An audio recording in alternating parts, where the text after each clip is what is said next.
ओम अज्ञानतिमिरन्धस्य ज्ञानाञ्जनशलाकया चक्षुरुन्मिलितं येन तस्मै श्री गुरुवे नमः. So thank you Saurabh ji for this quick prompt over here, and sir, I'm so enlightened by talks from both of you. I teach these subjects, and these subjects are very closely aligned to what students would innovate in future. So मैं अपनी बात को बहुत संक्षिप्त में कहने का प्रयास करूँगा और मैं आपको एक छोटी सी कहानी सुनाऊंगा टेक्नोलॉजी के विषय में. तो देखिए, हार्वर्ड बिजनेस स्कूल जो है वो प्रबंधन के क्षेत्र में बहुत ही उत्कृष्ट विद्यालय है, जहां अक्सर लोग चाहते हैं कि हम पढ़ने जाएं. वहां पे सन 80 या 90 के आसपास एक प्रोफेसर हुए, उनका नाम था प्रोफेसर क्लेटन क्रिस्टेंसन. वो लगभग अभी से 3-4 साल पहले ही पास्ड अवे, बट उन्होंने एक बड़ी श्रेष्ठ थ्योरी दी और उस थ्योरी का नाम रखा professor Clayton Christensen's innovative disruptive framework, जिसमें उन्होंने बताया कि कैसे चीज़ों में बदलाव आता है. और बड़ा ही इंटरेस्टिंग नैरेटिव है कि जिस समय वो बहुत भ्रमित थे. भ्रमित क्यों थे? क्योंकि एक बहुत मेजर चेंज आ रहा था टेक्नोलॉजी में. क्या चेंज आ रहा था कि सन 80 और 90 के दशक में बड़ी बड़ी कंपनियां जो पिछले 20-30 साल से मार्केट में वर्चस्व रखी हुई थी, वो कंपनियां नष्ट हो रही थी. और वो इससे बहुत भ्रमित हो रहे थे, क्योंकि हार्वर्ड बिजनेस स्कूल केसेस लिखता है पढ़ाने के लिए. तो वही हार्वर्ड बिजनेस स्कूल जो सन 70 और 80 के दशक में इन कंपनियों की बहुत ग्लोरिफिकेशंस करता था, 90 के दशक में उनके बारे में बड़ा भला बुरा कहने लगा. तो वो बड़े ही उत्कंठित हुए कि ऐसा क्या हो रहा है.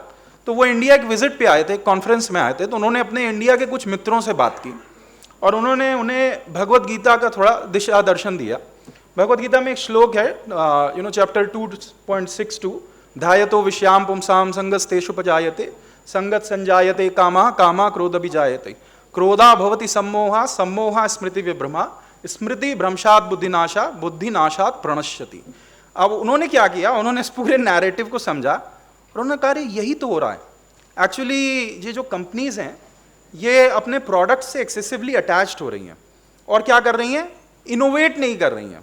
ध्यायतो विषयाम पुंसाम संगस्तेषु जायते, एक्सेसिव अटैचमेंट हो रहा है और प्रोडक्ट्स में इनोवेशन नहीं हो रहा. और इसी 1-2 श्लोक के कॉम्बिनेशन से उन्होंने एक डिसरप्टिव इनोवेशन थ्योरी बनाई, जो आज भी देखिए तो देश विदेश में बड़ी ही चर्चा में रहती है. आज भी अगर कोई स्ट्रैटेजी या टेक्नोलॉजी पढ़ाता है तो वो प्रोफेसर इस तथ्य को छुए बिना आगे नहीं बढ़ सकता है. हालांकि ये बहुत कम लोग जानते होंगे कि इसका एक पैरेलल हमारी भगवद गीता में एग्जिस्ट करता है और उसी से इसकी प्रवृत्ति हुई है.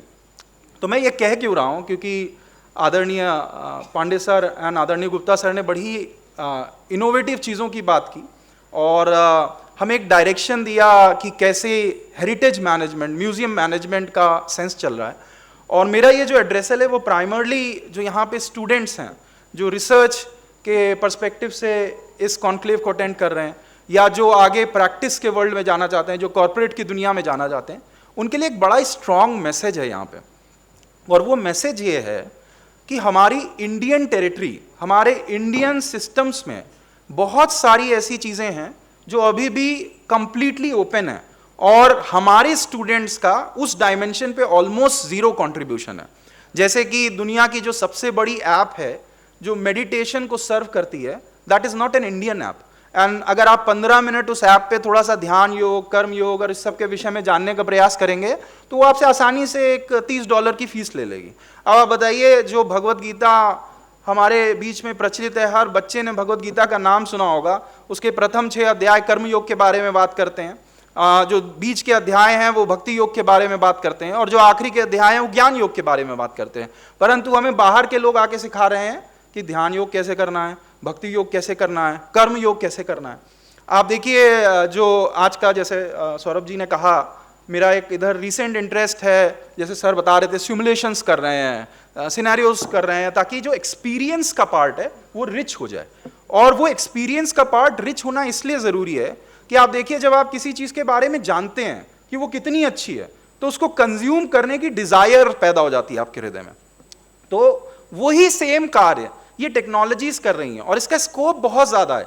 आज की डेट में हम उस डायरेक्शन में नहीं प्रोग्रेस कर रहे हैं, परंतु क्या है कि आप देखिए, जो एक डिजिटल ट्विन का कॉन्सेप्ट है कि हमारा एक डिजिटल व्यक्तित्व भी एग्जिस्ट करेगा. हम ऑलरेडी उस जोन में हैं, हम फिजिकल और डिजिटल के डायमेंशन के बीच में रहते हैं. जो सन 90 या 2000 तक का दशक था, वो प्योरली फिजिकल डायमेंशन था, हर चीज फिजिकल स्पेस में थी। आज कोई व्यक्ति अगर 15-20 मिनट अपना मोबाइल नहीं देखता है तो वो बहुत बड़ा योगी है। क्यों? क्योंकि हमारा एक पार्ट डिजिटल वर्ल्ड में एग्जिस्ट करता है। तो क्या है कि अगर ये मूवमेंट हो रहा है तो ये डिजिटलाइजेशन का मूवमेंट हमें इस सिनेरियो में भी एनकैश करने की आवश्यकता है। और इसको एनकैश करने के लिए जरूरी नहीं है कि हमें कॉमर्शियल पर्सपेक्टिव से ही सोचना है या कुछ अलग दृष्टि से ही बनाना है। बहुत सारी इंडियन नेविगेशन अपॉर्चुनिटीज हैं जिन्हें एनकैश नहीं किया जाए। गिरीश जी यहाँ पे हैं, उन्होंने इतना बढ़िया इनिशिएटिव किया है टेम्पल कनेक्ट का, जो अपने में एक बड़ी उत्कृष्ट सोच है कि कोई व्यक्ति इस विषय में भी सोच सकता है।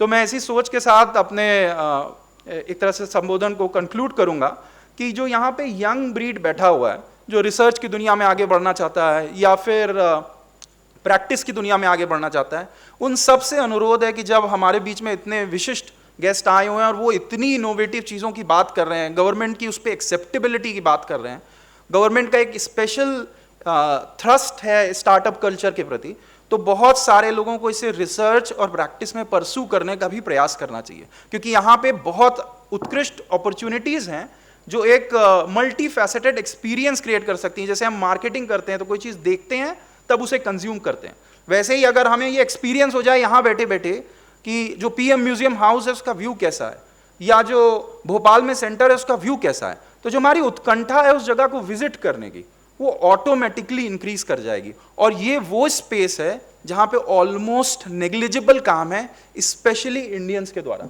तो उसे करने की बहुत आवश्यकता है। मैं इसी के साथ अपने वक्तव्य को विराम दूंगा। Thank you so much and thank you Saurabh ji. Thank you.